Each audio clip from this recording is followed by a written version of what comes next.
अब अगली वाली हम विद्या पर आ जाते हैं। ये तुम देखोगे शायद, तुम लोगों ने मुझे लगता है कभी नहीं देखी होगी, मैंने भी इसका इनका ये रूप, this is so powerful and when you look at the picture you will just amazed कि माँ is sitting in this form of, she is sitting like in a form and क्या ये रूप है, like what does it mean, she is alone and कोई भी इस chariot में, and when you look at the chariot, तुमको chariot का ऊपर का हिस्सा नजर आ रहा है इस वाली फोटो में?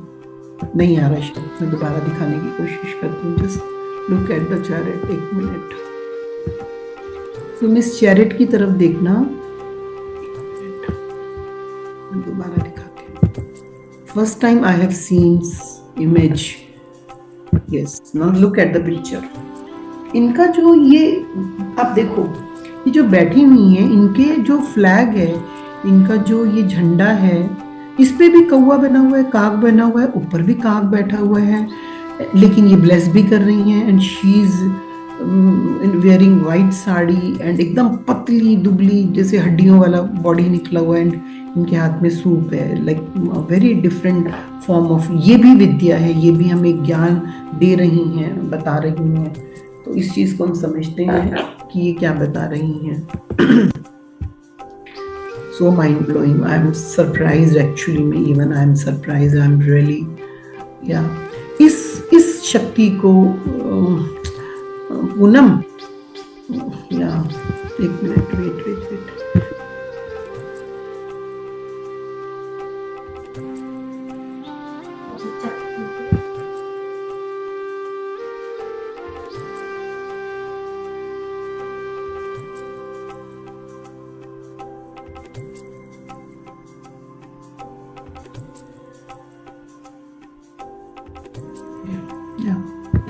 सो ये वाली माँ का जो रूप है, ये जो विद्या है, ये 7वें नंबर पर महाविद्या आती है और इस महाविद्या का नाम है धूमावती। धूमावती, धूमा, तो धूमा शब्द से ही पता चल रहा है धुआं देने वाली, धूम, धूमावती, में नाम से ही पता चल रहा है धूमावती। मेरे गले में ही ऐसा हो गया जैसे इस देवी, इस विद्या को देखकर ही लाइक हमें इनके नाम से ही जैसे पता चल रहा है इनका नाम है ये धूमावती, और ये 7वें नंबर पर आती हैं। तो इनके बारे में ये कैसा माँ का रूप है, ये कैसी विद्या है, ये हमें क्या ज्ञान दे रही है, क्या बता रही है, इस बात को समझेंगे। कहते हैं एक बार भगवान पार्वती और शिव दोनों, देवी और दोनों कैलाश पर्वत पर बैठे हुए थे, तो उन्होंने महादेव से रिक्वेस्ट किया, मुझे भूख लग रही है, और वो उनसे मांगने लगी कि आई एम हंग्री। कहते हैं कि भगवान शिव ने, ध्यान से सुनना इस बात को और अब इसका एक मीनिंग समझना। कहते हैं भगवान शिव ने उस तरफ ध्यान नहीं दिया, तो उन्होंने महादेव को ही उठाकर निगल लिया, महादेव को उठाकर निगल लिया। उनके शरीर से धूम राशि निकली, धुआं निकला उनके शरीर से।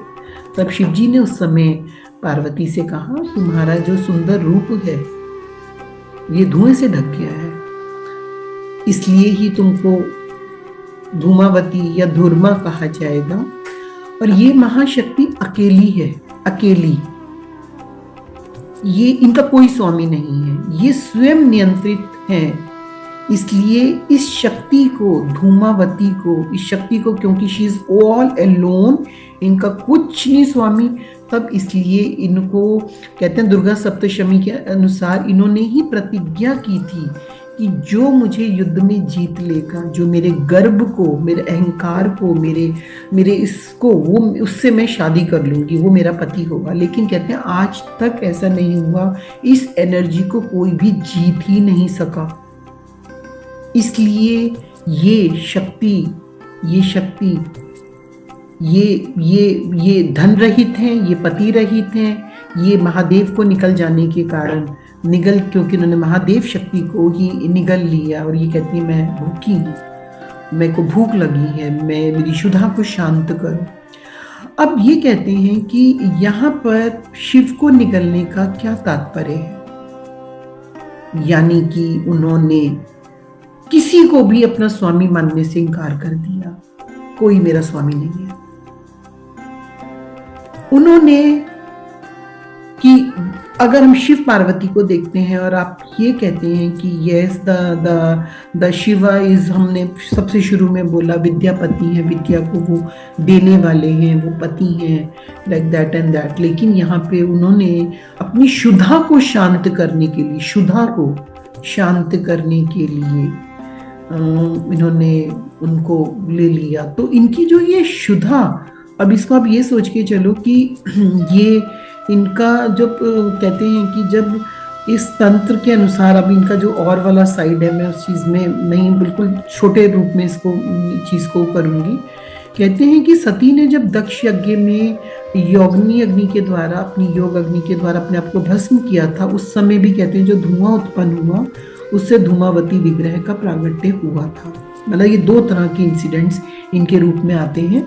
बाद वाला नारद पांचरात्र में आता है, उनके रूप में इस तरह से आता है। तो अलग अलग प्रकार से इनके विषय में लिखा हुआ है।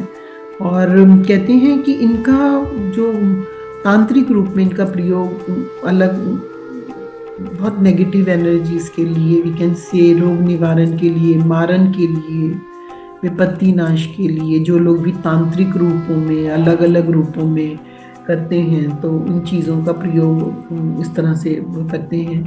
लेकिन अगर हम उस रूप में देखते हैं तो ये देखते हैं कि जो संसार का दुख देने वाले, अगर हम मारण बोलेंगे तो इसको इन प्लस फॉर्म ऑफ मारण मीन्स बीमारी का भी नाश हो सकता है।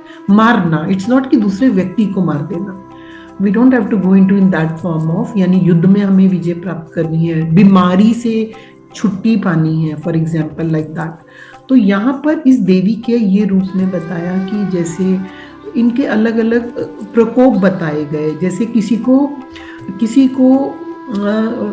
क्या बोलते हैं उसको, क्या होता है जिसको बीमारी में जब लकवा मार जाता है, क्या बोलेंगे उसको, पैरालिसिस। तो कहते हैं जैसे पैरालिसिस है, किसी को जन्म से पैरालिसिस है, तो उसके ऊपर कौन सी एनर्जी क्रोधित है, या उसका, हम तो बोलेंगे कर्म है, उसका कुछ सीखना होगा, लाइक दैट।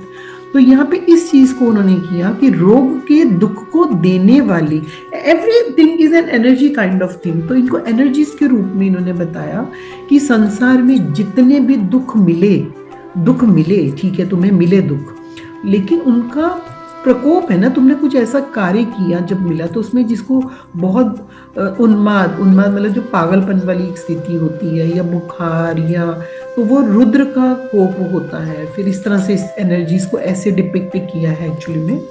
और जिसको गठिया होता है, लकवा होता है, तब उनके ऊपर जो प्रकोप होता है वो इनके ऊपर वरुण देवता का प्रकोप होता है। तो इस तरह से उन्होंने बोला कि संसार के जितने भी ये रोग वाली चीजें हैं, ये हैं, जितने भी इन देवताओं को, उनका निवारण करने के लिए, उनकी एनर्जीज को एक खत्म करने के लिए, समझने के लिए, सो इनको ये कहा गया है मारण, यानी कि उच्चाटन, युद्ध जय, रोग निवारण, इनके लिए इनकी उपासना की जाती है, लाइक दैट।